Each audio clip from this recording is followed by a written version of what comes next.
ए पृथ्वी रहस्यमय आउ ए रहस्यमय पृथ्वी रे एमिति किछि रहस्य रहिछि जहा मध्यरु किछि रहस्य को एबे मॉडर्न जुगर विज्ञानर उन्नति हैला परे किछि रहस्य को वैज्ञानिक माने सॉल्व करिसंती बट आउरी पृथ्वी रे एमिति किछि रहस्य रहिछि जहा को वैज्ञानिक मानक द्वारा सॉल्व करिया भी पॉसिबल नहे। पृथ्वी तो भगवान को द्वारा गड़ा जाइथिबा किछि मात्र अंश।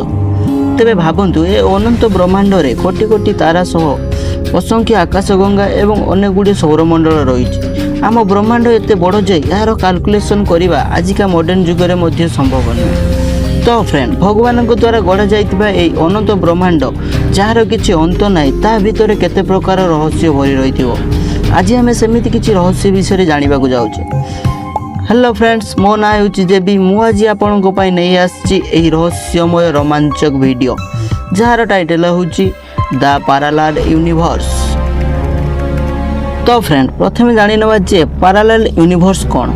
पैरेलल यूनिवर्स रो अर्थ हेउछि समांतर पृथ्वी, माने आम पृथ्वी परि अन्य बहुत गुड़ाए पृथ्वी रही। एवं पैरेलल यूनिवर्स रो थ्योरी या कहे जे आमे केवल गोटे पृथ्वी रे रहूना बरं आमे अनेक गुड़िए पृथ्वी रे रहूछु। बट अन्य पृथ्वी रे आम मानकर परिस्थिति एवं आम मानकर समय पूरा पूरी डिफरेंट थिबो। अर्थात आपण जदि एही पृथ्वी रे जने गरीब व्यक्ति थिबे हुए तो आपण अन्य पृथ्वी रे जने धनी व्यक्ति थिबे। आसंतु यहा को गोटे उदाहरण द्वारा बुझिनवा।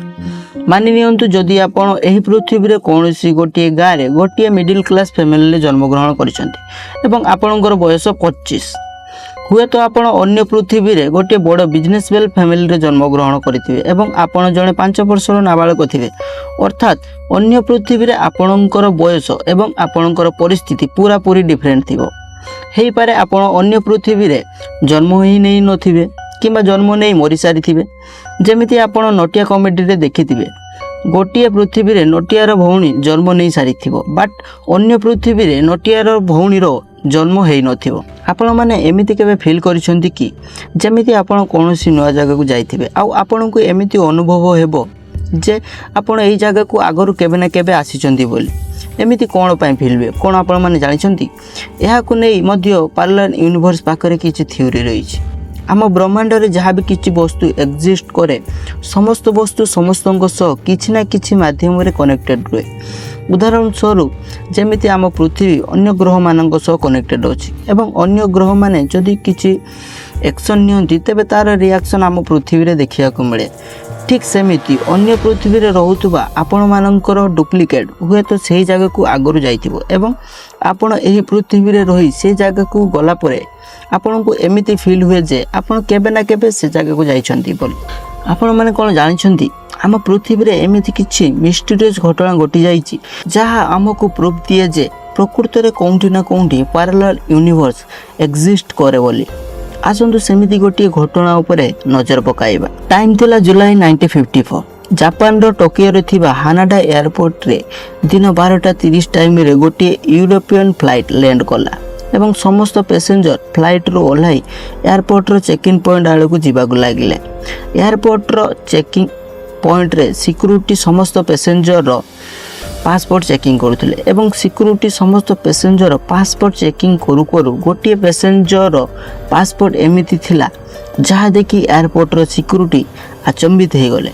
से पैसेंजर पासपोर्ट रे ता देशर नाम लेखा थिला टोरेट, जो देश आम पृथ्वी रे एक्जिस्टिंग करे नाही। तो एयरपोर्ट रे सिक्यूरिटी की लागिला ए लोक कोनसी देशर जासु जहा आम देश को कोनसी उद्देश्य नहीं आसीछि। सेथिपाई से लोक को पचरा उचरा पाई एयरपोर्ट रो सिक्यूरिटी रूम को निया गला एवं ताको पचरा गला तमे किए तमे एठी कोन पाई आसीछ। से लोकर आंसर थिला मु जणे बिजनेसमैन, मु बिजनेस रो सिलसिला रे जापान आसीछि एवं मोर नाम रे गोटिए होटल मध्य बुक अछि। यह सुनी एयरपोर्ट रो सिक्यूरिटी से होटल को गले बट से होटल से लोक नाम रे कोनोसी बुकिंग नथिला। से लोकर नाम थिला बेरहड्रिक जनासेफ। एबे एयरपोर्ट रो सिक्यूरिटी बहुत टेंशन रे आसी गले। एयरपोर्ट रो सिक्यूरिटी से लोक आगरे वर्ल्ड मैप को रखी कहिले यह मध्यरु तम देश कोंटा। से लोक वर्ल्ड मैप रे गोटिए देश को पॉइंट करी कहला यह हेउची मो देश। से देशर नाम थिला एंडोरा। एबे देखंतु एंडोरा रे ଟରେଟ୍ ବୋଲି କୌଣସି ଜାଗା ଏକ୍ଜିଷ୍ଟ ହିଁ କରେ ନାହିଁ। ସେ ଲୋକ ଅନୁସାରେ ତା ଦେଶ 1000 ବର୍ଷ ପୁରୁଣା ଏବଂ ଏହି ଦେଶ ନାମରେ ବହୁତ ଗୁଡ଼ାଏ ଇତିହାସ ମଧ୍ୟ ରହିଛି। ବଟ୍ ଲଜିକାଲି ଦେଖିବାକୁ ଗଲେ ନା ଏଣ୍ଡୋରା 1000 ବର୍ଷ ପୁରୁଣା ନା ଏଣ୍ଡୋରା ନାମରେ ଏମିତି କିଛି ଇତିହାସ ଅଛି। ଏବେ ଏୟାରପୋର୍ଟର ସିକ୍ୟୁରିଟି କନଫର୍ମ ହୋଇଗଲେ ଯେ ଏହି ଲୋକ କୌଣସି ଦେଶର ଜାସୁସ। ସେଥିପାଇଁ ଏୟାରପୋର୍ଟର ସିକ୍ୟୁରିଟି ରିଜନ୍ ପାଇଁ ସେ ଲୋକ ପାଖରେ ଥିବା ସମସ୍ତ ଡକୁମେଣ୍ଟ ଗୁଡ଼ିକୁ ସିଲ୍ କରି ସେ ଲୋକକୁ ଗୋଟିଏ ହୋଟେଲ ରୁମ୍ରେ ରଖି ହୋଟେଲରେ ଥିବା ସମସ୍ତ ଝରକାକୁ ସିଲ୍ କରିଦେଲେ। ହୋଟେଲ ରୁମ୍ ବାହାରେ ମଧ୍ୟ ସିକ୍ୟୁରିଟି ଲଗାଇଦେଲେ। ଏମିତି ବି କହିପାରିବା ସେ ଲୋକକୁ ହାୟାର ସିକ୍ୟୁରିଟି ସହ ସେ ହୋଟେଲରେ ରଖାଯାଇଥିଲା। ବଟ୍ ଫ୍ରେଣ୍ଡସ୍, ନେକ୍ସଟ ଡେ ଯାହା କିଛି ଘଟିଲା ତାହା ଶୁଣି ଆପଣମାନେ ବି ଆଚମ୍ବିତ ହୋଇଯିବେ। ନେକ୍ସଟ ଡେ ଯେତେବେଳେ ସିକ୍ୟୁରିଟି ମାନେ ପଚରା ଉଚରା ପାଇଁ ସେହି ହୋଟେଲ ରୁମ୍କୁ ଗଲେ ସେ ଲୋକ ସେ ରୁମ୍ରେ ନଥିଲା। ଯେମିତି ରହସ୍ୟମୟ ଭାବରେ ସେ ଲୋକ ହୋଟେଲ ରୁମ୍ରୁ ଗାୟବ ହୋଇଯାଇଥିଲା ଏବଂ ସିକ୍ୟୁରିଟି ମାନେ ସିଲ୍ କରିଥିବା ସମସ୍ତ ଡକୁମେଣ୍ଟ ଗୁଡ଼ିକ ମଧ୍ୟ ଗାୟବ ହୋଇଯାଇଥିଲା। ଯେଉଁ ଡକୁମେଣ୍ଟ ହାୟାର ସିକ୍ୟୁରିଟି ସହ ଏୟାରପୋର୍ଟ ସିକ୍ୟୁରିଟି ରୁମ୍ରେ ରଖାଯାଇଥିଲା। ଏହି ଘଟଣାକୁ ଆଜିକୁ 70 ବର୍ଷ ହୋଇଗଲାଣି। ବଟ୍ ଏହି ଲୋକ କେଉଁଠୁ ଆସିଥିଲା ଏହାର କିଛି ପ୍ରମାଣ ମିଳିନାହିଁ। ଆପଣମାନଙ୍କୁ କ'ଣ ଲାଗୁଛି ଏ ଲୋକ କୌଣସି ଅନ୍ୟ ପୃଥିବୀରୁ ଆସିଥିଲା ନା ଏହା ପଛରେ ଅନ୍ୟ କୌଣସି ରହସ୍ୟ ରହିଛି? କମେଣ୍ଟ ବକ୍ସରେ କମେଣ୍ଟ କରନ୍ତୁ ଏବଂ ଆପଣମାନେ କ'ଣ ଲାଗେ ପ୍ରକୃତରେ ପାରାଲାଲ ୟୁନିଭର୍ସ ବ୍ରହ୍ମାଣ୍ଡରେ କେଉଁଠି ନା କେଉଁଠି ଏକ୍ଜିଷ୍ଟ କରେ କି ନାହିଁ ଏହାକୁ ମଧ୍ୟ କମେଣ୍ଟ ବକ୍ସରେ କମେଣ୍ଟ କରନ୍ତୁ। ଏବଂ ଆପଣମାନେ ଯଦି ଚ୍ୟାନେଲରେ ନୂଆ ଆସିଛନ୍ତି ତ ଚ୍ୟାନେଲକୁ ସବସ୍କ୍ରାଇବ୍ କରି ଭିଡ଼ିଓକୁ ଲାଇକ୍ କରିଦିଅନ୍ତୁ ଏବଂ ବେଲ୍ ନୋଟିଫିକେସନକୁ ମଧ୍ୟ ଦବାଇ ଦିଅନ୍ତୁ, କାରଣ ଏମିତି ଇନଫର୍ମେଟିଭ୍ ଭିଡ଼ିଓ ସର୍ବପ୍ରଥମେ ଦେଖିବା ପାଇଁ। ସେତେ ପର୍ଯ୍ୟନ୍ତ ରହୁଛି, ପୁଣି ଦେଖା ହେବ ନେକ୍ସଟ ଭିଡ଼ିଓରେ। ଜୟ ଜଗନ୍ନାଥ।